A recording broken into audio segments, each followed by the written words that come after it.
This pledge just means... No chocolate till New Year's. Right. And I will eat only arugula. And support the nominee. Yeah.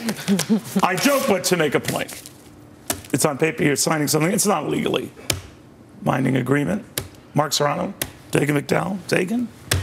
Really? Everything he does is a win, right? So he's going to sign it and have a giant, assuming he does sign it, have a giant press conference, and it's going to be a victory for Trump. He could show up in a members-only jacket and hush puppies, and everybody would be talking about how cool he looked, right? I can't tell you how many times I've done that. He's turned a joke of a hairstyle into a into a talking point, though. Listen, I admire the cantilever genius that is his hairdo, but he's turned it into an asset, and this is exactly what he's doing. There was some indication that he would sign on to this because in South Carolina, as part of the primary, you have to sign an agreement that says, I will get behind the eventual Republican nominee. You don't get on the ballot. And he seemed to suggest that he would do that. Well, anyway. Mark, then he is just being shrewd here. But others could interpret it as a sign, and they should worry all the more. He seriously is looking at this nomination. He's not just toying around with it. Right. Look, he said himself he wanted to use this. Did you get the goatee while I was away? Look, this is not Connell McShane level of beard, okay? I could not do Delicious. That. Right? Continue. Okay. I've seen 3-year-olds with better facial hair, but let's continue. Is that really necessary? Yes, it is. I'm on notice. All right. So he said he would use this for leverage. Here we are 4 weeks later, and if he's going to sign it today, then the RNC chairman is showing up to witness his signing of it. I'd say that's leverage, and it sends a signal. Are you a lawyer?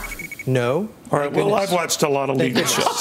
Thank goodness. So I think I qualify. So there's nothing binding about this. Okay, you could break this all the time. Ultimately, what happened, Dagan pointed it out, in South Carolina and Virginia, the law is very clear.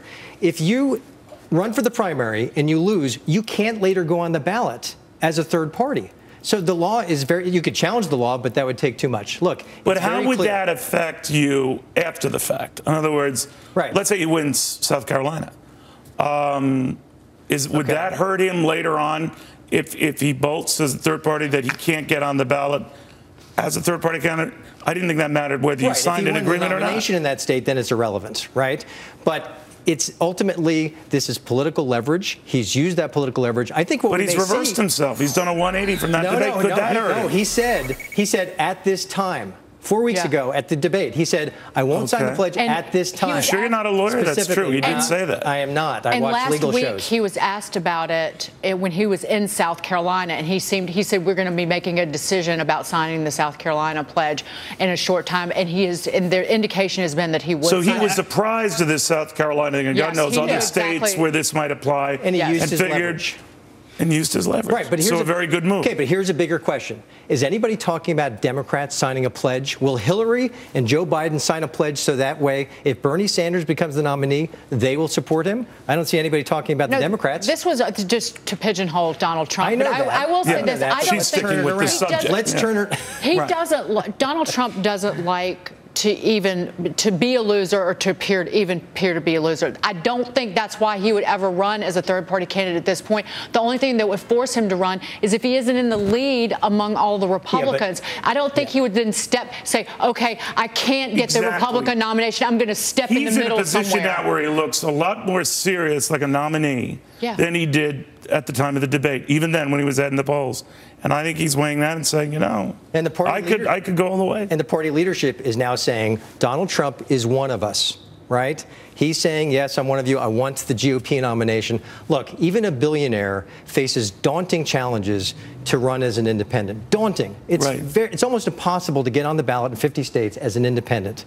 So, look, he wants the Republican nomination. He's making that official because he took some time to get some leverage out of it. The party chairman is showing up. Which other candidate is he showing up for? He wasn't in the studio today when Chris Christie signed that pledge. He certainly has more energy, Donald Trump does, than any other candidate in terms of the way that he's speaking to the American people, and it's connecting. And that's just it. There is this fervor across the country that wants to turn the establishment, both sides, both parties, on its head. So Trump is achieving that. I think what happened is a month ago, he had a lot of anti-establishment voters start to show up in polls. I think now a lot more party faithful will show up. Question in this next CNN debate. It's a moot point, right? Right. Exactly. It takes it off the table. All right. Something we can't take off the table right now is all the buying that's going on at the corner of Wall and